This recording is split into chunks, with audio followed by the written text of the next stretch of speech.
चटोरी बीवी। अरे ये क्या बात हुई, बेटी खूब खाए तो भी कुछ खाती नहीं, और बहू बहू जरा सा खाने की शौकीन तो चटोरी। तुमसे कितनी बार कहा है ये सारी चीजें तुम्हारी हेल्थ के लिए ठीक नहीं है, तुम रोज रोज क्यों बनाती हो? रोज रोज कहाँ, कल कहाँ बना था। और वैसे भी तुम्हें तो पता ही है मुझे खाना कितना पसंद है, तो कभी कभी तो चलता है। तुम भी खाकर देखो ना कितना अच्छा बना है। एक दिन छोड़कर तो तुम रोज ही बनाती हो, कभी कभी कब हुआ? तुम जानती भी हो तुम कितना जंक फूड खाती हो। ये जंक फूड कहाँ है, इसे मैं घर पर बनाती हूँ। तुमको नहीं खाना तो मत खाओ, लेकिन मुझे तो शांति से खाने दो। और ये भाषण ना तुम अपने कॉलेज में जाकर दिया करो, यहाँ नहीं। अब इस भूखी औरत को कौन समझाए कि मैं जो बोल रहा हूँ इसकी भलाई के लिए बोल रहा हूँ, ना कि अपने लिए। शाम। अरे बच्चों कहाँ हो, देखो मैं तुम्हारे लिए क्या लाई हूँ। मम्मी क्या लाई हो? गर्मा गर्म पकोड़े। अरे वाह, पकोड़े। तुम फिर से कुछ ले आई, खुद तो खाती ही हो, ऊपर से बच्चों को भी ऐसा खाना खिलाती हो।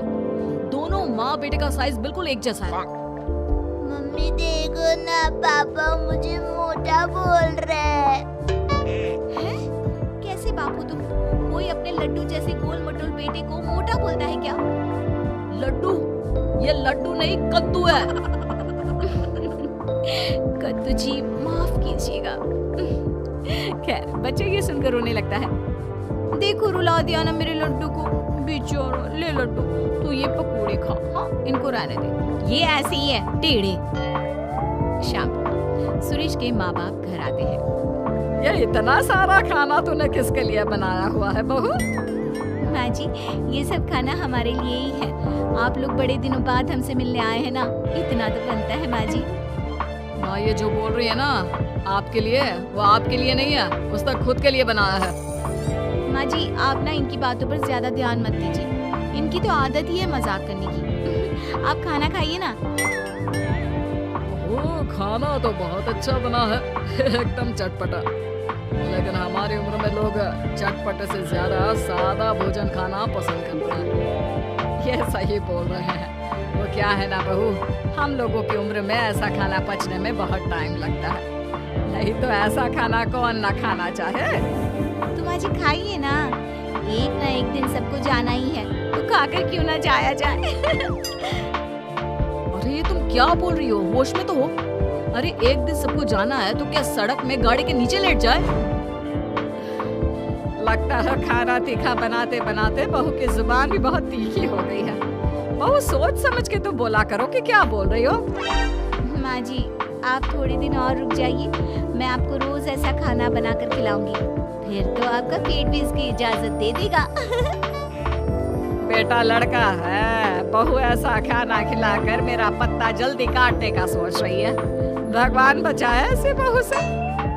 ठीक है माँ जी, लेकिन थोड़ा खाना और तो लीजिए। नहीं नहीं बहू मेरा बस हो गया। और ससुर जी आपको तो लेना ही होगा। अरे नहीं बहू रहने दो, मेरा भी बस हो गया। तो क्या है ना, मुझे डॉक्टर ने आजकल कम खाने को कहा है। अरे पूछना बंद करो, तुम्हें समझ में नहीं आता, वो इस खाने को खाना नहीं चाहते। ये खाना हम ही क्या, अगर कुत्ते बिल्ली को भी खाने को दोगी ना तो वो भी ना खाए, इतना तीखा है। तुम तो अपना मुंह बंद ही करो, तुम लोग नहीं खाओगे तो क्या हुआ, मेरा प्यारा बेटा जरूर खाएगा। इतने में बच्चा दौड़ कर आता है। आ गया, शैतान का नाम लिया और शैतान हाजिर। खिलाओ इसको और गेंडा बना दो। अरे लड्डू, ये लड्डू कद्दू में कैसे बदल गया, कितना मोटा हो गया है। सच्ची दादी मैं मोटा हो गया क्या? लेकिन माँ तो बोलती है मैं वैसा का वैसे ही हूँ, 1 इंच भी नहीं बढ़ा। अरे कितना कमजोर है मेरा बच्चा, आए मेरा बच्चा।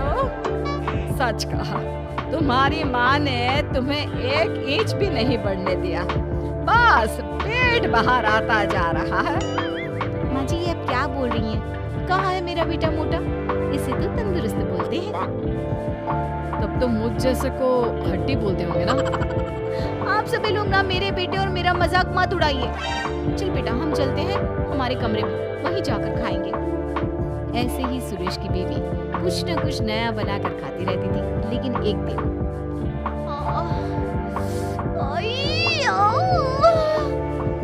हुआ? क्यों नाटक कर रही हो? अगर तुम मेरा ध्यान अपनी तरफ खींचने के लिए ये सब कर रही हो तो नहीं जी, मुझे सच्ची में बहुत दर्द हो रहा है। इतना दर्द जैसे पेट में आग लग गई हो। क्या सच्ची में? क्या खाया था? आग पेट में लग गई? कैसे? मैं दर्द से परेशान हूँ और आपको मजाक लग रहा है। मैं ये दर्द नहीं सह पाऊंगी। मुझे डॉक्टर के पास ले चलिए प्लीज। पागल, डॉक्टर के पास नहीं, तुझे तो किसी खाने के ठेले में खड़ा कर देते हैं। क्यों? वहीं जाकर तुम ठीक हो जाओगी। सुरेश अपनी बीवी को पास के हॉस्पिटल ले जाता है और उसे दिखाता है। डॉक्टर जी, क्या हुआ है? मेरी बेबी को ऐसा क्यों लगता है जैसे उसके पेट में आग लगी है? कहीं ये पति डर सा जाता है, लेकिन तभी अरे नहीं नहीं, कुछ नहीं। वो क्या है ना, लगता है आपकी बेबी कुछ ज्यादा ही तीखा खाना खाती है। अब आजकल की औरतें कहाँ ऐसा खाना खाती हैं, लेकिन अब इसी के कारण इनके पेट में इन्फेक्शन हो गया है। अच्छा, तो डॉक्टर ये इन्फेक्शन सही कैसे होगा? ये तो तीखा खाना छोड़ ही नहीं सकती। नहीं छोड़ सकती तो क्या होता है? अरे भैया, इनको तीखा और बाहर का खाना बंद करना ही होगा, नहीं तो ये इन्फेक्शन फैल गया तो अच्छा नहीं है। इसका ऑपरेशन करना पड़ेगा। फिर तो ये गजब सा फिगर है ना भाभी जी का, वो अम्मी जी जैसा हो जाएगा। बाकी भाभी जी की मर्जी। नहीं नहीं, मैं मोटी आंटी जैसी नहीं बनना चाहती। पर डॉक्टर साहब, अच्छा मैं ये सब खाना छोड़ दूंगी।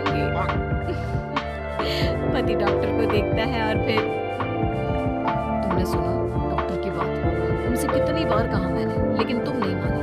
अब कर दी ना अपनी तबीयत खराब, और खाओ तीखा चटपटा खाना। तुम अब चिढ़ाओ मत मुझे। अच्छा तुम ये डॉक्टर से पूछ कर आओ ना कि हफ्ते में एक दिन खा सकते हैं क्या? उस वक्त तो डर के मैंने बोल दिया था, लेकिन अब मुझे मुश्किल लग रहा है। यहाँ जान पर बनाई है और इसको खाने की पड़ी है। अभी भी आधी रात को मेरी नींद खराब कर तुमको अपने खाने की चिंता हो रही है? यार कुछ तो सुधर जाओ। तभी सास बच्चे को लेकर आती है। बेटा, ये छोटू भी पता नहीं क्यों पेट पकड़ कर बैठा है, जरा देख ले। अब इससे क्या हो गया? माँ, मुझे तो डर लग रहा है कि कहीं इन दोनों का ही ऑपरेशन ना करवाना पड़ जाए। अरे पर तू पैसे कहाँ से लाएगा? वैसे बहू के गहने हैं ना, उसे बेच सकते हैं हम। नहीं नहीं, मेरे गहनों की ओर ना देखना। मैं वादा करती हूँ, मैं चटोरे खाने की ओर नजर भी नहीं लगाऊंगी। मम्मी, ये आप क्या कह रही हो? हाँ बेटा, मेरी गलती है कि मैंने इतना चटोरा तुझे बना दिया। मुझे माफ कर दे।